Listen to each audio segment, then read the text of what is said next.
class in Khushender Sir classes. Students, today we will discuss about the chapter The Address written by Marga Minso. Student, we will discuss each and every point of the chapter with the help of MCQ. Students, you know very well I have taken this chapter from snapshots of class 11. Students, I have prepared or written some MCQ questions from the chapter The Address. I hope that you will understand it very well. Students, if you want to read the chapter, you can also watch my previous video on the same topic. It means The Address written by Marga Minso. Let us start, students. Now, first MCQ is here. Who is the author of the story The Address? A. William Shakespeare, B. R.K. Narayan, C. John Milton, D. Marga Minso. As you know very well, student, in this question it has been asked who is the author of the story. Story का लेखक कौन है? तो now you know very well, students, Marga Minso is the correct answer. D is correct answer. Now second question is here. How does the narrator feel certain that she has come to right address? किस प्रकार से narrator ये महसूस करती है कि वो सही पते पर आई है? Now first question is here. First option is here, students. The woman who opened door was wearing her mother's cardigan. जिस औरत ने दरवाज़ा खोला वो उसकी मदर की कार्डिगन पहने हुए थी. B option is here. The woman was waving her mother's shoes. जो औरत थी उसने उसकी माँ के शूज़ पहने हुए थे. C. Both A and B. D. Neither A nor B. Students, here A option is correct, as the woman who opened the door was wearing her mother's cardigan. Now, next question is here. The narrator has come back in the search of. Narrator वापस आती है किसकी search में? Dash dash dash. Now first option is here. Her father's will, अपने पिता की इच्छा की वजह से. हर मदर्स बिलोंगिंग्स, अपनी माँ से जुड़ी हुई वस्तुओं की वजह से. Her brother. And D option is here her house. Now student, B is the correct answer. Her mother's belonging, because the narrator come to Mrs Darling's house to take back her mother's belonging. क्योंकि वो जो narrator है जब Mrs Darling के घर आती है तो वो अपनी माँ की वस्तुओं को वापस ले जाना चाहती है. Now B is the correct answer. Now students, fourth MCQ is here. How did Mrs Darling behave when the narrator came to her house? किस प्रकार से मिसिस डॉर्लिंग बिहेव करती है जब नरेटर उसके घर आती है? A option.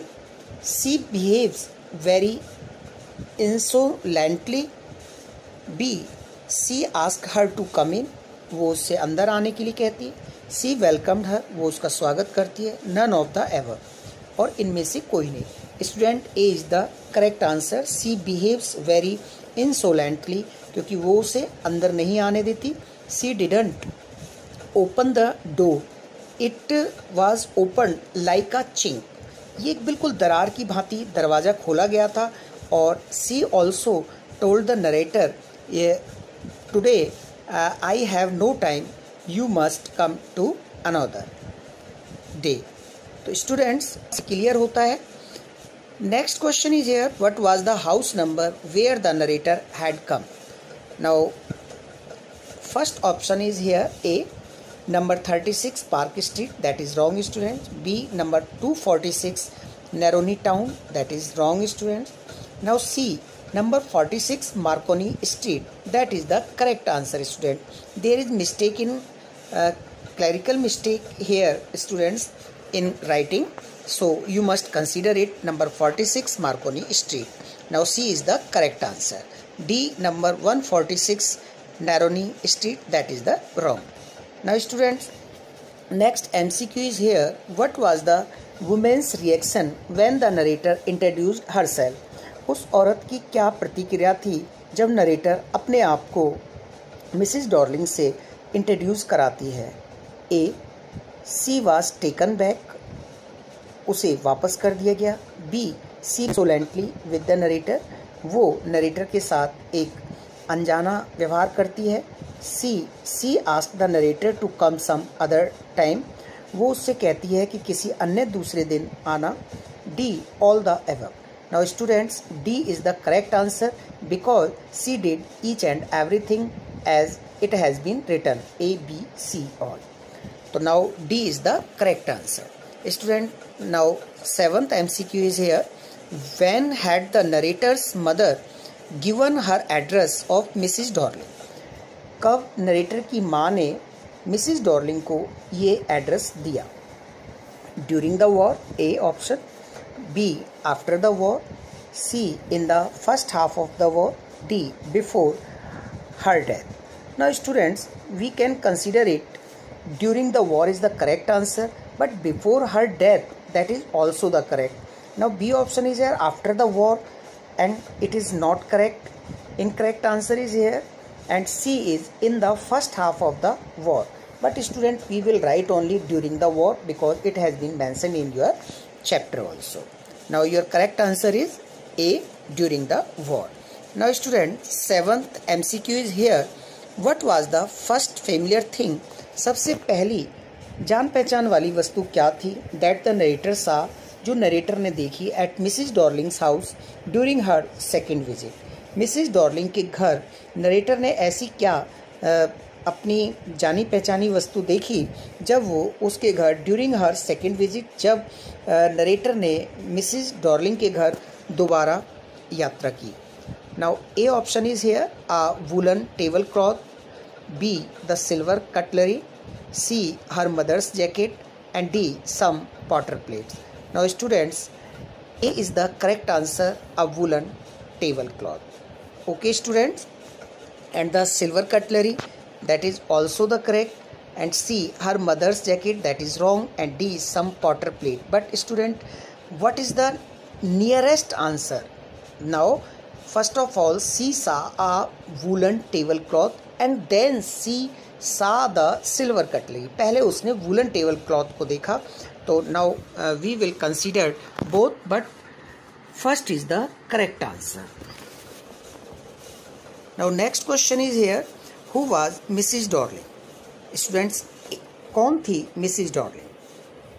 A option is here, her mother's cousin, उसकी मदर की चचेरी बहन. B, her grandmother, उसकी दादी माँ. C, her mother's aunt, उसकी मदर की चाची. D, her mother's friend, उसकी मदर की फ्रेंड.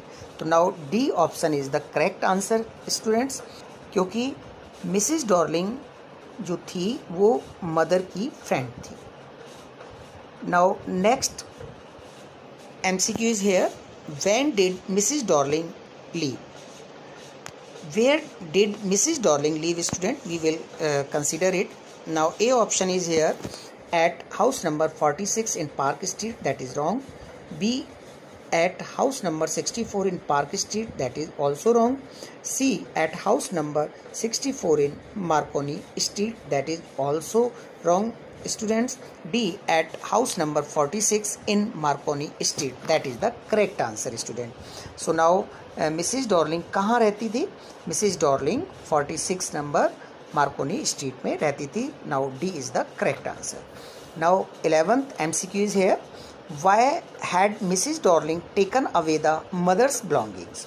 क्यों मिसिस डॉर्लिंग मदर से जुड़ी हुई वस्तुओं को, मदर से जो संबंधित वस्तुएं थी उनको क्यों ले गई? तो now A option is here, she said, उसने कहा that those were safe with her, कि वे सारी वस्तुएं उसके साथ सुरक्षित हैं. B, she had paid for them, कि उसने मिसिस डॉर्लिंग ने मिसिस एस को उसका पैसा दे दिया था. That is wrong answer student. She had bought them, उसने उनको खरीद लिया था, that is also wrong. D she had taken from फोर्सिवली, वो उनको जबरदस्ती ले गई, that is also wrong student. Now first option is the correct answer, क्योंकि वो उसके साथ रहेंगी तो सुरक्षित रहेंगी, इस प्रकार से कह करके वो उन सभी वस्तुओं को अपने साथ ले गए. Now student, question number 12. Where did narrator go back when the women refuse to meet her. अब नरेटर कहाँ वापस जाती है जब औरत ने मिलने से मना कर दिया. इट मीन्स मिसिज डॉर्लिंग ने नरेटर से मिसिज एस की बेटी से मिलने से जब मना कर दिया तो वो कहाँ गई वापस, क्योंकि सीधी सी बात है कि she came by the train, तो definitely she went back to the station. Now A is the option here, the bus stand, that is wrong. B, to the house of her mother's friend, that is also wrong. C, to the station, that is the correct answer student. D, to the airport, that is wrong. Now students, C is the correct answer. Now question number 13. Which country did the narrator belong to?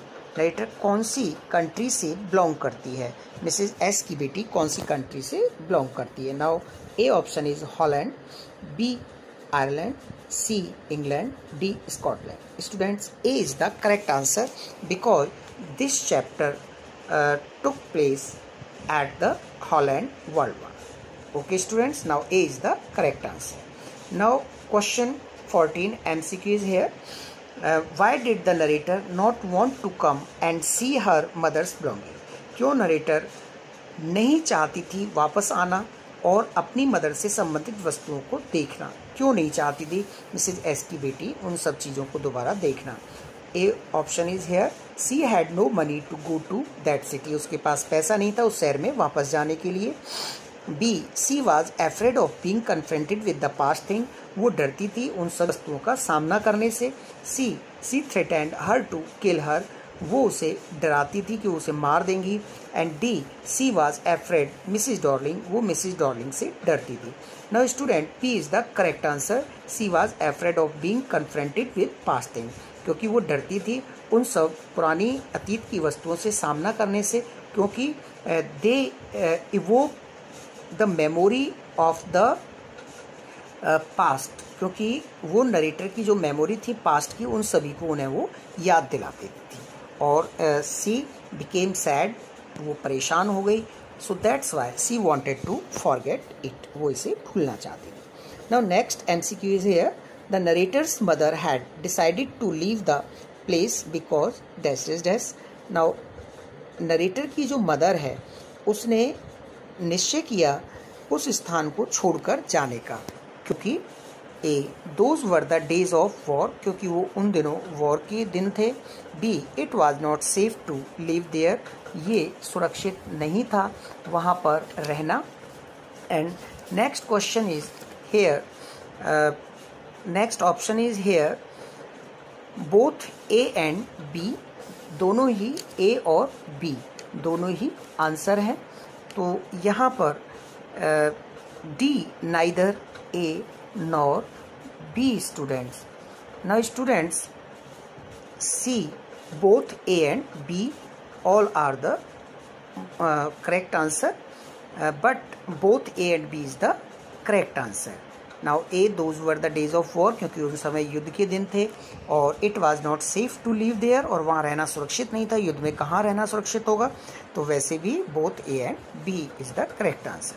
16. Who opened the door when narrators visit Mrs. Darling the second time?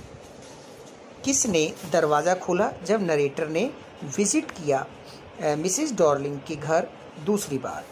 Now A, Mrs Darling's mother, Mrs Darling की माँ ने. B, Mrs Darling son, Mrs Darling की बेटे ने. C, Mrs Darling's daughter, Mrs Darling की बेटी ने. D, Mrs Darling's husband, Mrs Darling's के हस्बैंड ने दरवाज़ा खोला. Now student, C is the correct answer, Mrs Darling's daughter open the door at the second time, during the second time. Now student, C is the correct answer. Now next MCQ is here, what was the first familiar thing that narrator saw at Mrs. Darling's house during her first visit? What was the first familiar thing, कौन सी पहली परिचित वस्तु थी that narrator सा, जो narrator ने देखी at Mrs Darling house, Mrs Darling के घर पर ड्यूरिंग हर फर्स्ट विजिट, पहली बार अपनी विजिट पर।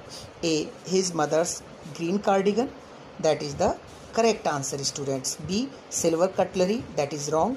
सी woollen table cloth, this is also wrong. D candle stand, that is also wrong. Student, when narrator visited at Mrs. Darling's house, जब narrator Mrs Darling के घर visit करती है first time during her first visit, तो पहली बार visit के दौरान Mrs Darling didn't open the door, उसने दरवाज़ा खोला नहीं, और it was open like a chink, एक बिल्कुल दरार की बराबर दरवाज़ा खोला, और इतने में से सिर्फ नरेटर जो है देख पाई उसकी कार्डिगन को, और उसके बाद उसे वापस कर दिया गया, वापस भेज दिया गया, उससे मिसिज डॉर्लिंग नहीं मिली।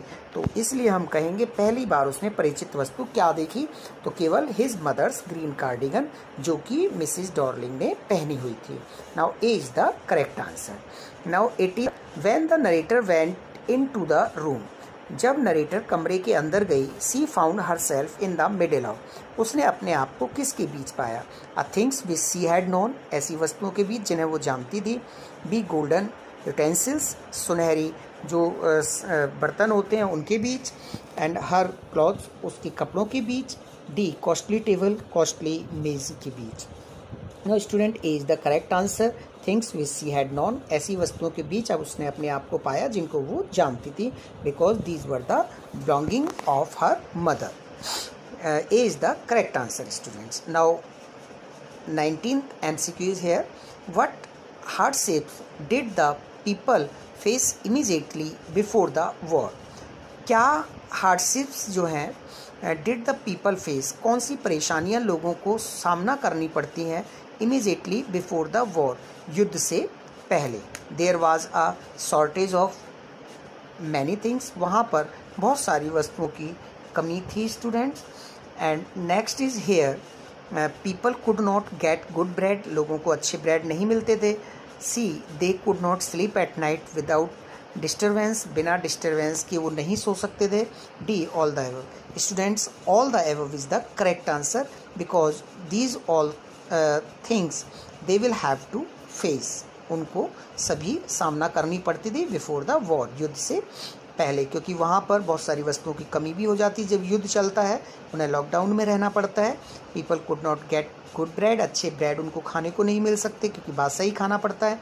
दे कुड नॉट स्लीप, और रात भर वो सो भी नहीं सकते क्योंकि उन्हें हर समय खतरा युद्ध का बना रहता है। Now D is the correct answer. Student, next question is hair, who invaded Holland during war second, किसने खदेड़ा हॉलैंड को द्वितीय विश्व युद्ध के दौरान। ए द रशियन, रूसी वासियों ने। द ब्रिटिशर्स ने। See the juice under Hitler, juice यहूदियों ने जो हिटलर के अंडर थे। And the Nazis under Hitler, या जो नाजीज थे जो हिटलर के अंडर थे। Now students, you know very well D is the correct answer, क्योंकि उस समय नाजीवाद था और हिटलर ने नाजीवाद ही चलाया, तो that is the correct answer.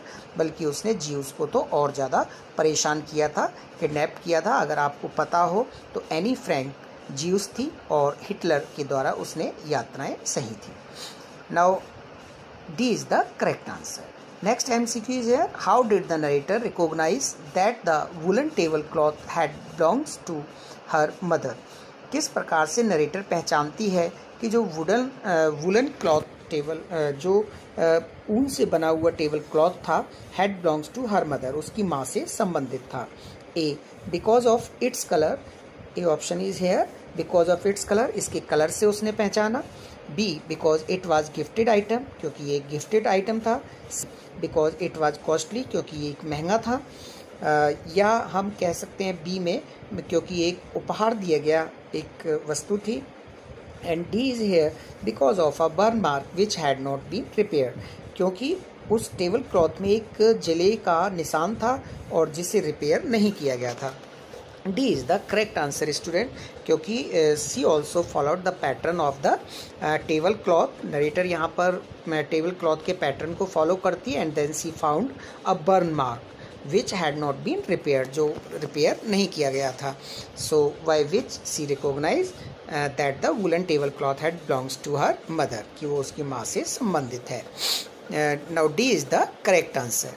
Next question is here student, the narrator visited her native town many years after the war. Narrator ने अपने जो मातृभूमि थी, मातृभूमि वाला जो नगर था, उसको कई बार उसने घूमा। Many years after the war, युद्ध के बाद। Narrator visited her native town many years after the war, कई सालों तक उसने घूमा युद्ध के बाद।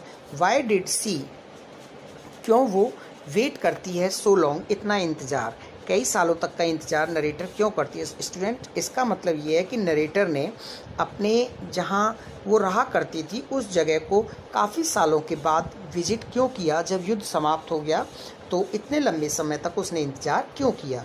एक पर A option is here, because she didn't like her native town, क्योंकि उसे अपना नेटिव टाउन पसंद नहीं था। B because she didn't want to revive painful memories of the past, क्योंकि वो नहीं चाहती थी अपनी पुराने अतीत की यादों को रिवाइव, ताज़ा करके दुख प्राप्त करे। और C is both A and B, and D neither A and B. Students here B, because she didn't want to revive painful memories of the past, क्योंकि वो नहीं चाहती थी कि पुरानी यादों को याद करके वो परेशान रहे। And A option is wrong and C is also wrong and D is also wrong student. Now next MCQ is here. How did narrator recognize the teapot? Narrator ने किस तरीके से teapot को पहचाना, एक चाय की केटली को कैसे पहचाना। Option A is here, there was a spot on it, क्योंकि उस पर एक धब्बा था, that is wrong students. B, the golden border on the lid, कि उसका जो ढक्कन था उस पर गोल्डन कलर का बॉर्डर बना हुआ था, that is the correct answer student. C, the name of the manufacturer, क्योंकि उस पर मैन्युफैक्चरर का नाम लिखा हुआ था, that is also wrong. And D, the colour of the pot, और उसने कलर के पॉट से पहचाना, that is also the wrong student. We can see also recognised by the golden border on the lid. Students यहाँ पर narrator ने जो T pot को, चाय की कैटली को पहचाना, क्योंकि उसका जो ढक्कन था उस पर गोल्डन कलर का बॉर्डर था, उससे उसने पहचाना। Now B is the correct answer. Now student 24 MCQs here, the dash had created horrible hardships for people, किस चीज़ ने एक बहुत भयानक कठिनाइयों को उत्पन्न कर दिया लोगों के लिए। ए, फेमाइन, यानी कि कोई भूख सूखा पड़ जाए। बी, फ्लड, और कोई यानी कि फ्लड आ जाए, बाढ़ आ जाए। C, war, and D, snow storm, और यानी कि जो बर्फीला तूफान है। Now C is the correct answer, the war had created horrible hardship for people, क्योंकि युद्ध ने ही लोगों के लिए परेशानियां खड़ी कर ली थी। तो next question is hair, the spoons, forks and knives which the girl showed to narrator were made of, जो स्पून थी, चाकू और छुरी जो उस लड़की ने दिखाए, इट मीन्स मिसिज डार्लिंग की बेटी ने जब दिखाए, जब नरेटर सेकंड टाइम विजिट करती है उसके घर पर, तो नरेटर ने जो दिखाए वो किस चीज़ की बने हुए थे। स्पून्स, फॉर्क्स और नाइफ्स किस चीज़ के बने हुए थे। Student A is silver, B tin, C gold and D steel. Student A is the correct answer and these things were made of silver, ये सारी वस्तुएं सिल्वर की थी, चांदी की थी, that is the correct answer. A is the correct answer student. Next question is here, how had the conditions improved after the war, किस तरीके से जो वो युद्ध के बाद सुधरी। ए option is here, after the war there was peace once again, युद्ध के बाद एक बार फिर दोबारा से शांति छा गई, यानी कि कोई दिक्कत परेशानी नहीं थी। B, now people could enjoy undisturbed sleep, क्योंकि लोग जो है अब बिना परेशान किए हुए नींद से सो सकते थे।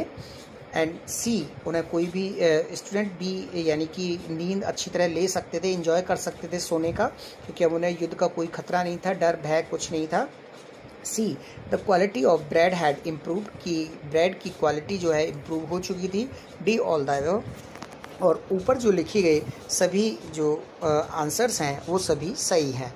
Now student, D is the correct answer. As you know very well students की युद्ध के बाद शांति थी, कोई खतरा नहीं था, लोग एंजॉय भी कर रहे थे, अच्छी स्लीप का, नींद का, और ब्रेड की भी क्वालिटी इम्प्रूव हो गई थी, ब्राउन कलर में मिलने लगे थे। Students, I have written these questions in the form of MCQ.